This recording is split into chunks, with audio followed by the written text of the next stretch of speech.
हिंदवी स्वराज्याचे सरसंस्थापक छत्रपती शिवरायांना मानाचा मुजरा करतो। भारतीय राज्यघटनेचे शिल्पकार आणि ज्यांची आज जयंती आहे असे महामानव भारतरत्न डॉक्टर बाबासाहेब आंबेडकर यांना मानवंदना अर्पित करतो। आजच्या या विजय संकल्प सभेमध्ये मंचावर उपस्थित असलेले ज्यांनी आत्ता आपल्याला अतिशय तडफदार अशा प्रकारचं मार्गदर्शन केलं ते सन्माननीय राजे धर्मराव बाबा आत्रामजी, आपले लोकप्रिय उमेदवार अशोक भाऊ नेतेजी, आपले लोकप्रिय आमदार देवराव होळीजी, कृष्णा गजबेजी, माजी आमदार नामदेवराव उसेंडीजी, प्रशांत वागरेजी, किसन नागदेवेजी, प्रमोद पिपरेजी, हेमंत जांबेवार, शशिकांतजी साळवे, वर्षाताई मोरे, गोविंद भाऊ सारडा, मिलिंदजी नरोटे, अनिलजी पोहणकर, चंदाताई कोडवते, रेखाताई डोळस, लताताई पुंगारे, सारंग साळवे, लीलाधर मरटकर आणि या ठिकाणी उपस्थित सर्व माझ्या माता भगिनी आणि बंधूंनो, आज ज्यांनी आपल्या भारताला संविधान दिलं त्या भारतरत्न डॉक्टर बाबासाहेब आंबेडकरांची जयंती आहे। खऱ्या अर्थानं या देशामध्ये समता आणून प्रत्येकाला जगण्याचा अधिकार मिळाला पाहिजे, प्रत्येकाला संधी मिळाली पाहिजे, गरिबांपर्यंत वंचितांपर्यंत विकास पोचला पाहिजे, याकरता भारतरत्न डॉक्टर बाबासाहेब आंबेडकरांनी एक अतिशय चांगलं संविधान आपल्याला दिलं आणि आज आपला भारत देश प्रगती करतोय तो या संविधानामुळेच करतो आहे। आणि आपले देशाचे प्रधानमंत्री माननीय नरेंद्र मोदीजी म्हणतात, मला गीता बायबल कुराणपेक्षा देखील महत्त्वाचं जर काही असेल तर या भारताचं संविधान आहे, ते सगळ्यात पवित्र अशा प्रकारचं संविधान आहे। अशा संविधानकारांना भारतरत्न डॉक्टर बाबासाहेब आंबेडकरांना या ठिकाणी मी नमन करतो। इथे धानोऱ्याला आल्यानंतर भारतरत्न डॉक्टर बाबासाहेब आंबेडकरांच्या पुतळ्याला वंदन करण्याची संधी मला मिळाली। मला आठवतं या पुतळ्याची एक अडचण निर्माण झाली होती, त्यावेळी इथले सगळे लोक माझ्याकडे मंत्रालयात आले होते आणि आपण ती अडचण त्यावेळी सोडून दिली होती। आज त्याच पुतळ्याला नमन करताना मला अतिशय मनापासून या ठिकाणी आनंद झाला। बंधू भगिनींनो, ही जी निवडणूक आहे ही लोकसभेची निवडणूक आहे, ही ग्रामपंचायतची, नगरपंचायतची, जिल्हा परिषदेची, विधानसभेची निवडणूक नाही आहे। या देशाचा नेता निवडण्याची निवडणूक आहे। पुढचे 5 वर्ष भारताचं नेतृत्व कोणाच्या हातामध्ये राहील याचा फैसला करणारी ही निवडणूक आहे। या निवडणुकीमध्ये आता 2च खेमे उरले आहेत। एकीकडे विश्वरत्न असलेले, खऱ्या अर्थानं या भारताला विकासाकडे नेणारे, गरिबांचा मसीहा असलेले आपले नेते प्रधानमंत्री नरेंद्र मोदीजी आहेत। त्यांच्यासोबत एनडीएचे पक्ष आहेत।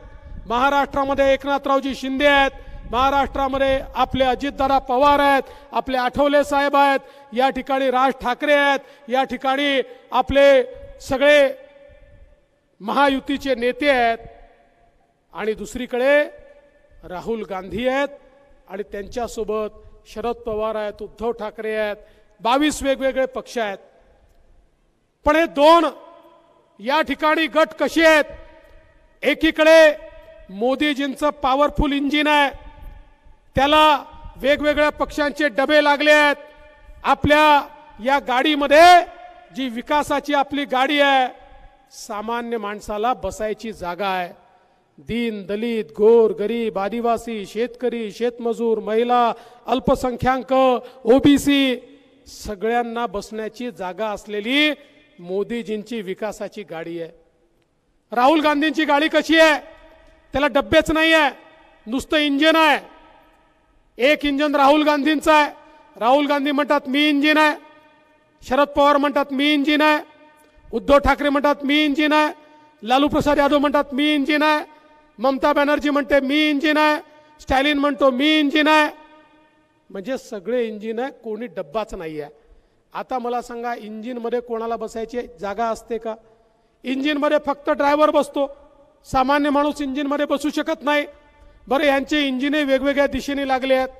राहुल गांधींचं इंजिन उत्तरेकडे आहे तर उद्धव ठाकरेंचं दक्षिणेकडे आहे, शरद पवारांचं पश्चिमेकडे आहे तर अजून यांचं पूर्वेकडे आहे। त्यामुळे यांची गाडी काही पुढे जातच नाही, यांची गाडी जागेवरच बंद पडलेली गाडी आहे। ही थकलेली गाडी आहे, ही दबलेली गाडी आहे, ही संपलेली गाडी आहे। या देशामध्ये सामान्य माणसाच्या विकासाची एकच ट्रेन आहे, ती म्हणजे नरेंद्र मोदींची। मोदीजींच्या नेतृत्वात सामान्य माणसाच्या जीवनामध्ये परिवर्तन करण्याचं काम गेले 10 वर्षे झालं आणि पुढच्या काळामध्ये होणार आहे। 10 वर्षामध्ये मोदीजींनी देश बदलून दाखवला। आपल्या देशामध्ये मोदीजींच्या नेतृत्वात 20 कोटी लोक असे आहेत जे कच्च्या घरामध्ये राहायचे, जे झोपडीमध्ये राहायचे। अशा 20 कोटी लोकांना पक्कं घर, त्यांचं स्वतःचं घर देण्याचं काम मोदीजींनी केलं। आणि मला सांगताना आनंद वाटतो, या 20 कोटी लोकांमध्ये सर्वात जास्त दलित आणि आदिवासी समाजाचे लोक आहेत की ज्यांना पक्की घरं त्या ठिकाणी मिळाली आहेत। आज जवळपास 55 कोटी लोकांना म्हणजे 11 कोटी घरांमध्ये मोदीजींनी शौचालय दिलं। 10 कोटी घरांमध्ये मोदीजींनी गॅस दिला।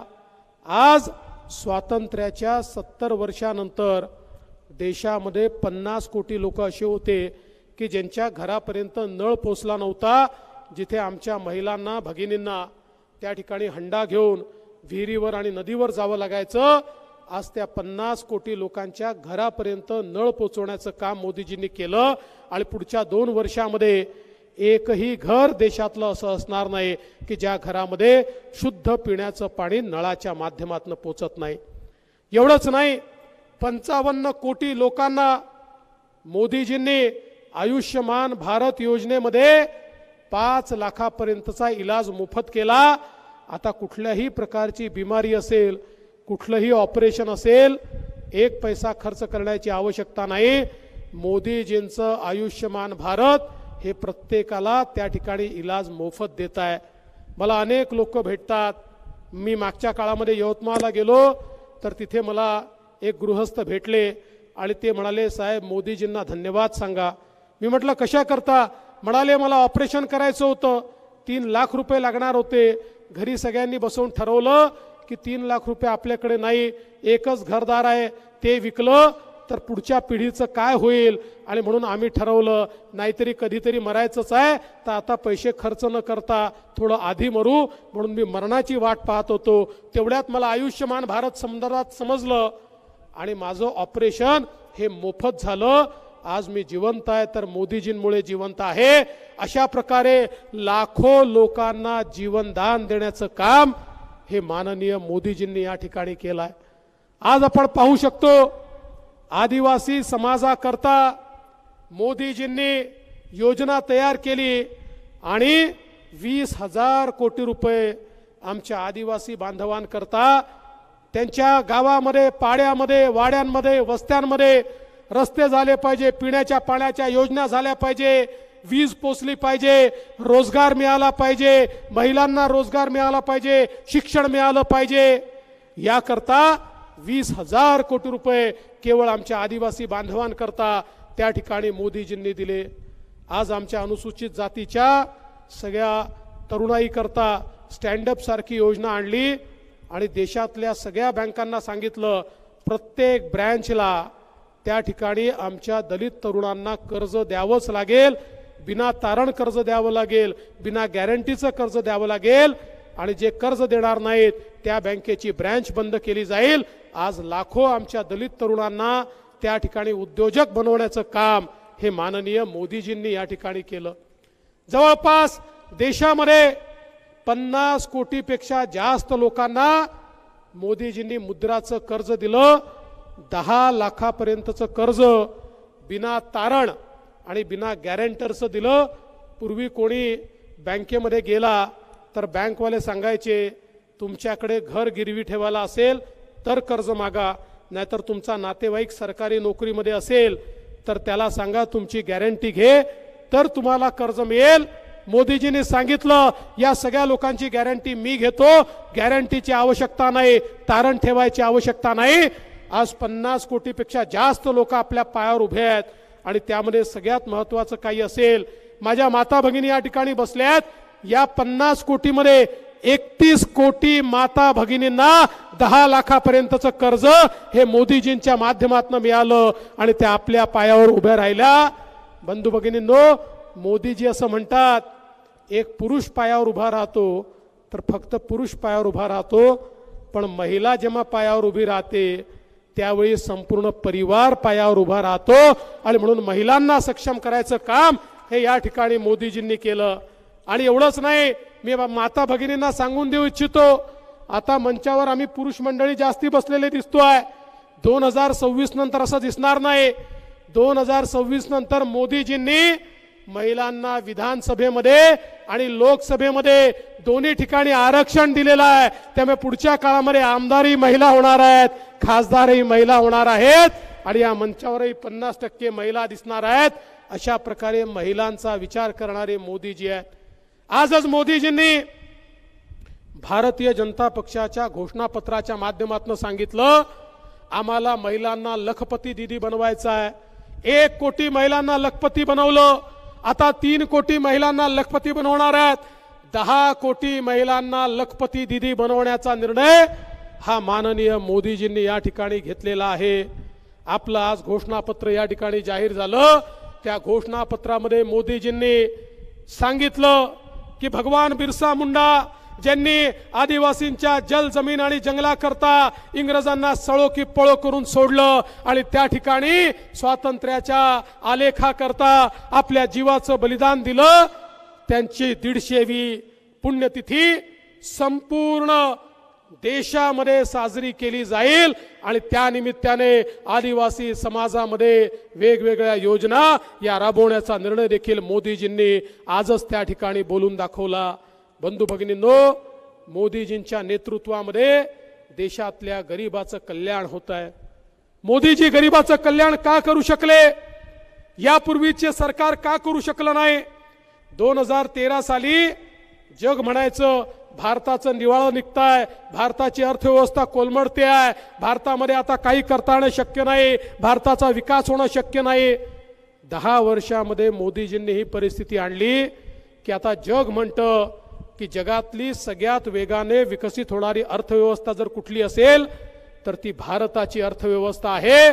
जगामध्ये भारत आज एक प्रमुख देश म्हणून उभा राहिला कारण मोदीजींनी गरिबाचं कल्याण केलं.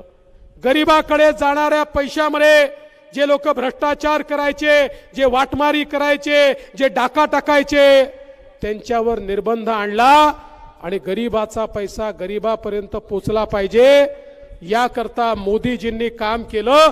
आणि म्हणूनच या देशामध्ये गरीब कल्याणाचा अजेंडा चाललाय.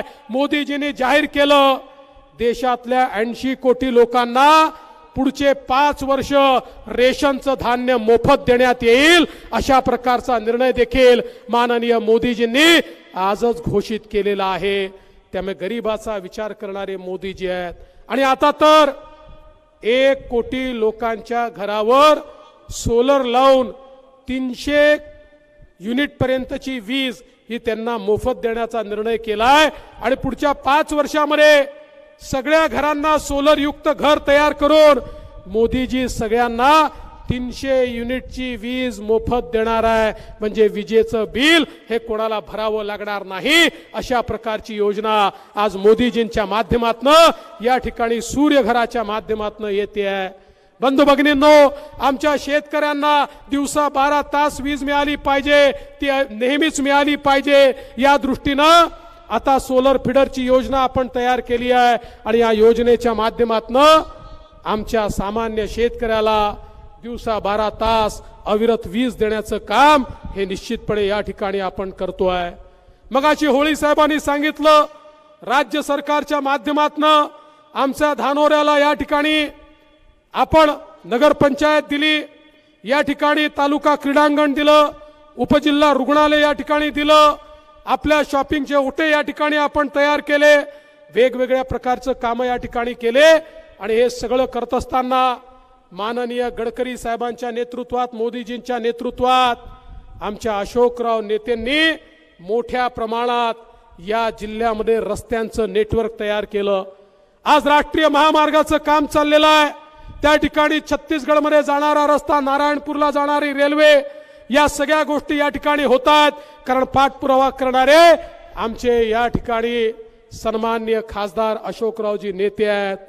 अशोकरावजी नेते यांनी 10 वर्षामध्ये सातत्याने देशाच्या लोकसभेमध्ये गडचिरोलीचे विषय मांडले आणि विकासाचा निधी या ठिकाणी आणला. 14,000 कोटी रुपये विकासाचे या गडचिरोलीमध्ये आणले. अशोकराव नेते एक सज्जन व्यक्ती आहे. अशोकराव नेतेंच्या डोक्यामध्ये खासदारकी गेली नाही. त्यांनी कधी कोणाचा अपमान केला नाही. ते कोणाशी उर्मटपणे बोलत नाही. आलेल्या प्रत्येक व्यक्तीचा सन्मान करतात आणि या ठिकाणी खऱ्या अर्थानं एक जनतेचा सेवक म्हणून काम करतात.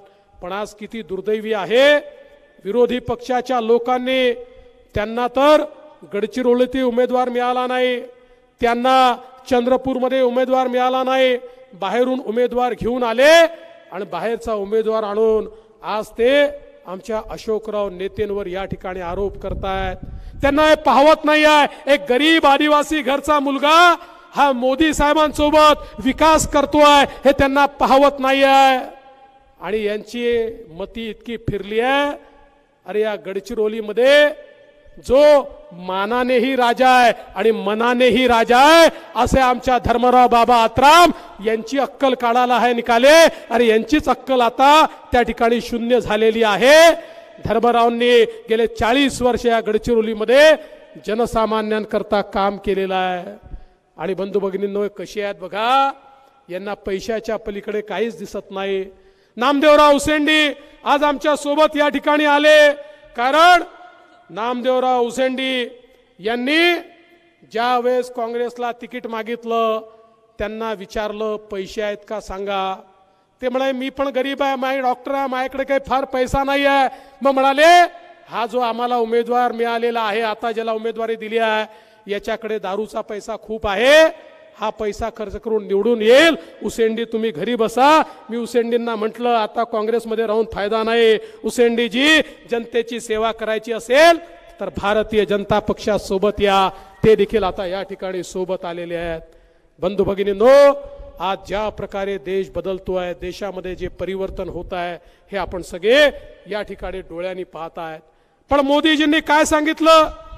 मोदीजींनी सांगितलं गेले 10 वर्ष जे मी केलं ये तो केवल ट्रेलर था, पिक्चर अभी बाकी है. असली पिक्चर अजून बाकी आहे. पुढच्या 5 वर्षामध्ये या भारताला एक आर्थिक महासत्ता मी बनवणार आहे. भारताची गरिबी संपवणार आहे, भारताची भूकमरी मी संपवणार आहे. भारताच्या दीन दलित गोरगरीब आदिवासी शेतकरी शेतमजूर महिला ओबीसी अल्पसंख्याक यांच्या जीवनामध्ये एक गुणात्मक परिवर्तन मी आणणार आहे. आणि म्हणून मोदीजींना पुन्हा तिसऱ्यांदा आपल्याला प्रधानमंत्री बनवायचं आहे. आणि मोदीजींना जर प्रधानमंत्री बनवायचं असेल तर कमळाची बटन दाबावी लागेल. अशोकरावांना दिलेलं मत हे मोदीजींना मत आहे, इतर कोणाला दिलेलं मत हे राहुल गांधींना मत आहे. आता राहुल गांधींची परिस्थिती काय हे मी तुम्हाला सांगायची आवश्यकता नाही आहे. एकीकडे आपला नारा काय आहे? अबकी बार 400 पार, अबकी बार. आणि राहुल गांधींचा नारा काय आहे? अबकी बार 40 पार. त्यांच्या 40 निवडून येणार नाहीयेत. मग जे विकास करतायत, जे तुमच्या पाठीशी उभे राहतात, अशा भारतीय जनता पार्टी आणि महायुतीच्या पाठीशी उभे राहा. 19 तारखेला मी तुम्हाला विनंती करतो, सकाळी उठून तुम्ही ज्यावेळी मतदान केंद्रावर जाऊन कमळाची बटन दाबाल, मत नेते साहेबांना मिळेल, मत मोदीजींना मिळेल आणि शॉक काँग्रेस पक्षाला लागेल. काँग्रेस पक्षाचा त्या ठिकाणी धिंगाणा घाल्याशिवाय राहणार नाही. आणि म्हणून आमच्या अशोकराव नेत्यांना आशीर्वाद द्या एवढीच विनंती करतो आणि माझं बोलणं संपवतो. धन्यवाद.